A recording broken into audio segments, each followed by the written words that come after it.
Galaxy 666 by Pel Toro. Session 69.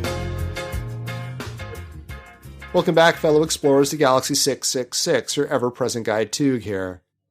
We have Bronit's solution at last, and it can come none too soon, as we are in the penultimate session. That solution is to go insane. Hopefully his readers have not beaten him to the punch.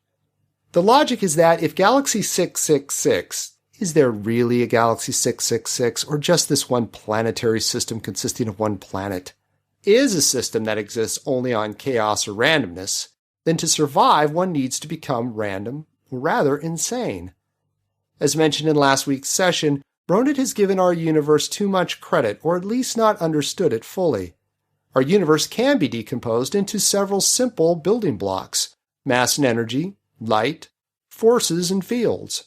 However, another critical element to our universe is randomness, or chaos. It is actually an essential element without which our very existence could not occur.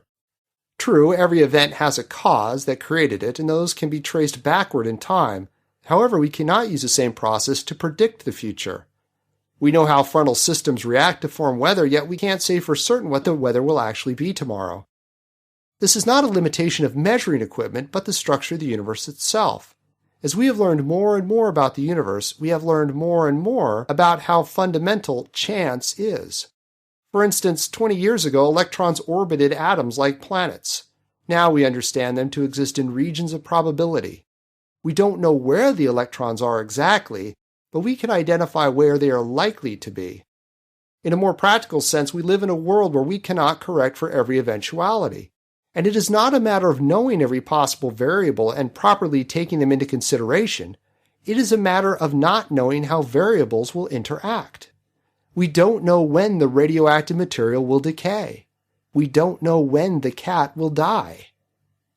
Throw on top of this the nature of man and man's ability to think, and you have yet another level of complexity added to the universe. Man's input is neither random nor rule-following.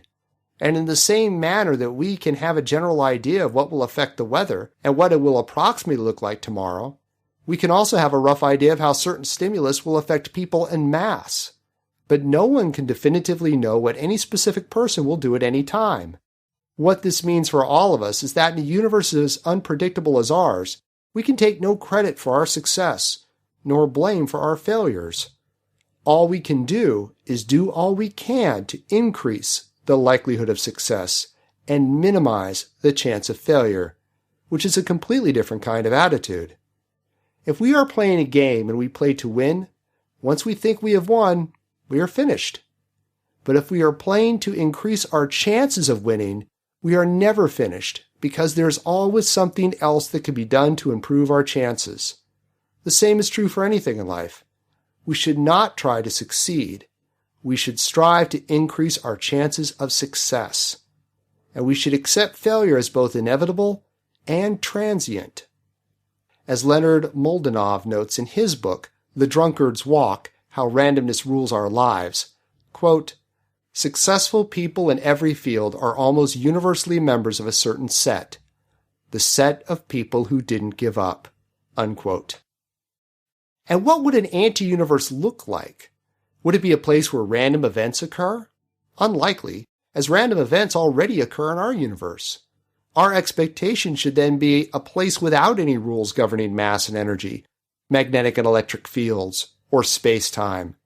But if such a place existed, it would be little more than a soup of nothing spanning no time or space, which would make for very dull reading.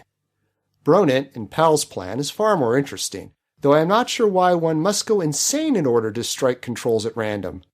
And can Bronit, insane or not, even do this? Science has demonstrated that people are remarkably bad at acting in a random fashion, or, in fact, recognizing purely random occurrences.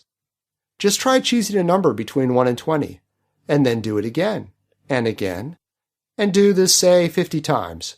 When you compare the numbers you have chosen to those rolled on a 20-sided die, you will find a person tends to repeat numbers less frequently than a truly random number generator does.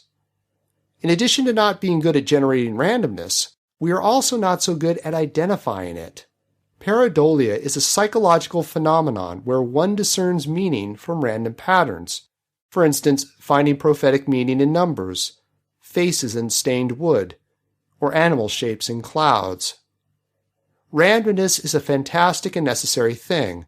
It is why we exist, why we survive, and why we can't get enough of Galaxy 666. Here ends Session 69.